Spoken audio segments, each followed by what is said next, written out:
Bab 28. Sakit hati gadis CEO. Pagi ini adalah pagi yang sibuk untuk semua orang, sibuk melakukan aktivitas yang padat setelah melewati akhir pekan, bersama keluarga. Termasuk juga Irene, semenjak perusahaannya bekerja sama dengan perusahaan milik Tuan Davin, banyak perusahaan yang mau bekerja sama dengan perusahaan Irene.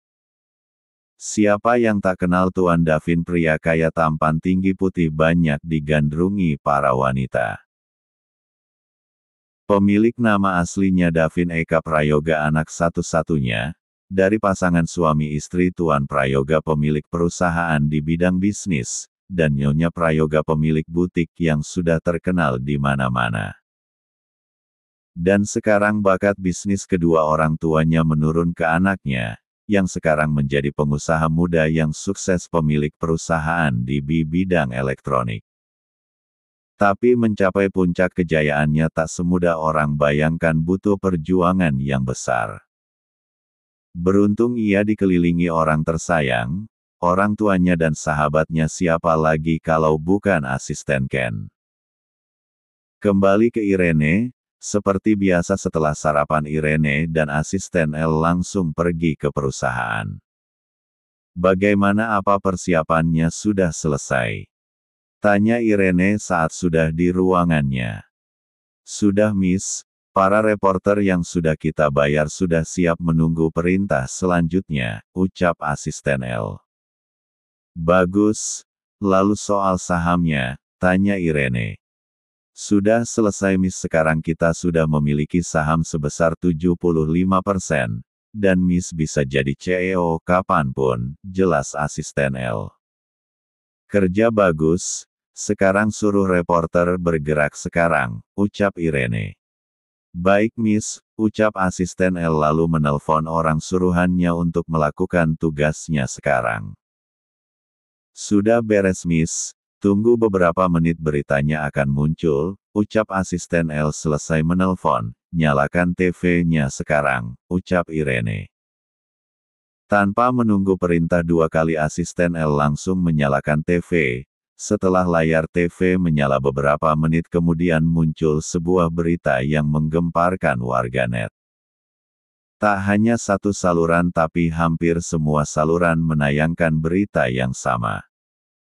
Anak tiri pengusaha terkenal Tuan Mahesa terlihat memasuki hotel dengan beberapa pria, diduga belum puas dengan kekayaannya. Anak pengusaha terkenal menjadi simpanan pria yang sudah beristri.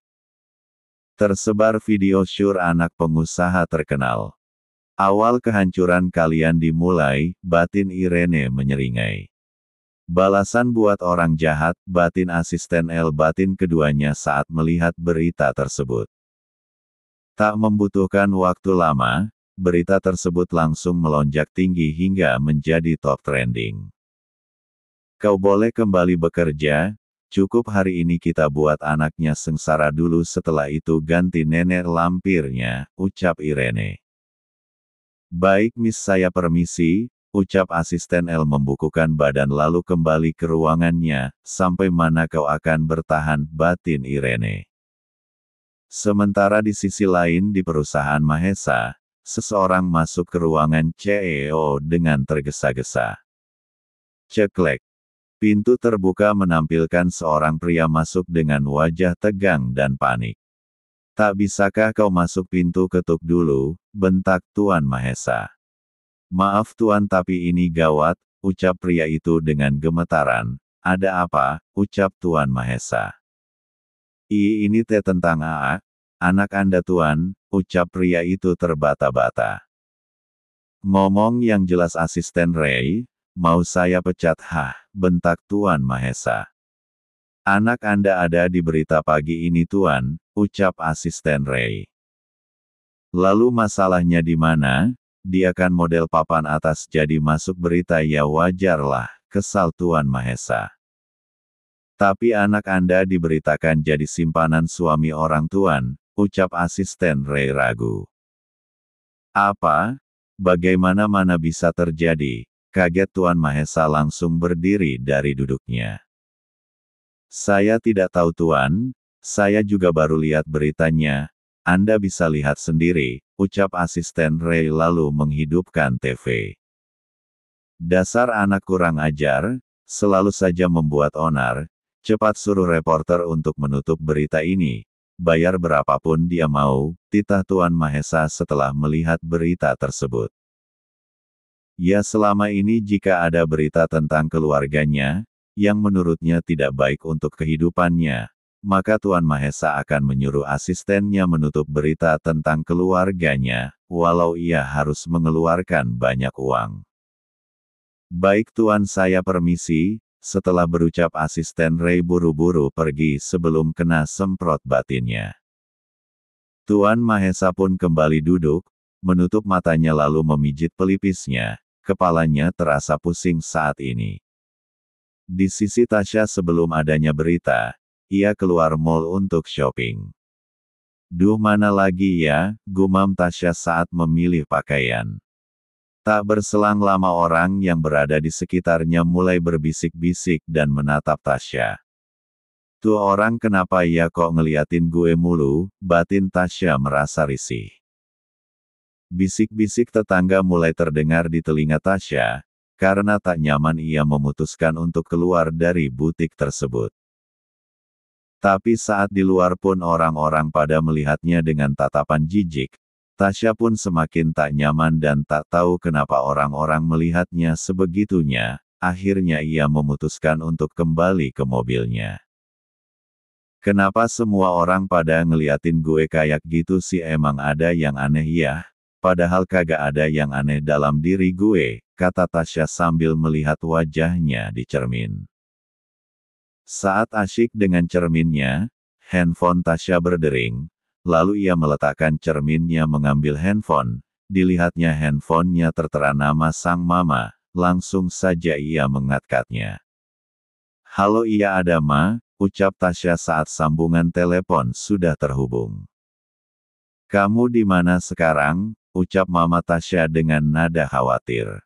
Tasya ada di parkiran mall ma, kenapa ma? Tanya Tasya heran.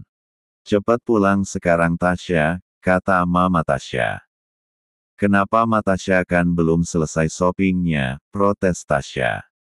Cepat pulang sekarang, bentak mama Tasya. Iya Tasya pulang sekarang, kesal Tasya. Cepat jangan mampir-mampir, tegas mama Tasya langsung mematikan teleponnya. Emang ada apa sih, ganggu aja tahu nggak, gerutu Tasya karena kesenangannya diganggu sang mama mau tidak mau. Tasya terpaksa pulang ke rumah kembali lagi di perusahaan Mahesa. Tok tok. Masuk, ucap Tuan Mahesa. Maaf Tuan, para reporter mereka menolak untuk menutup berita tentang Nona Tasya Tuan, ucap asisten Ray dengan ragu. Bagaimana bisa mereka tidak mau? Apa kau sudah menawarkan uang pada mereka? Ucap Tuan Mahesa dengan nada tinggi. Sudah Tuan. Tapi mereka bilang mereka lebih sayang nyawanya daripada menerima uang dari kita, ucap asisten Ray. Brengsek, siapa yang berani macam-macam dengan keluarga Mahesa, ucap Tuan Mahesa marah. Maaf Tuan, tapi kemungkinan ada salah satu musuh Anda, yang tak suka pada Anda jadi dia memutuskan untuk bermain dengan Anda, ucap asisten Ray. Atau bisa jadi salah satu musuh Nona Tasya yang melakukannya Tuan, imbu asisten Ray. Sial, awas saja jika aku tahu siapa pelakunya, ucap Tuan Mahesa marah. Aku pulang dulu, kau urus pekerjaan hari ini, imbu Tuan Mahesa lalu pergi meninggalkan asisten Ray.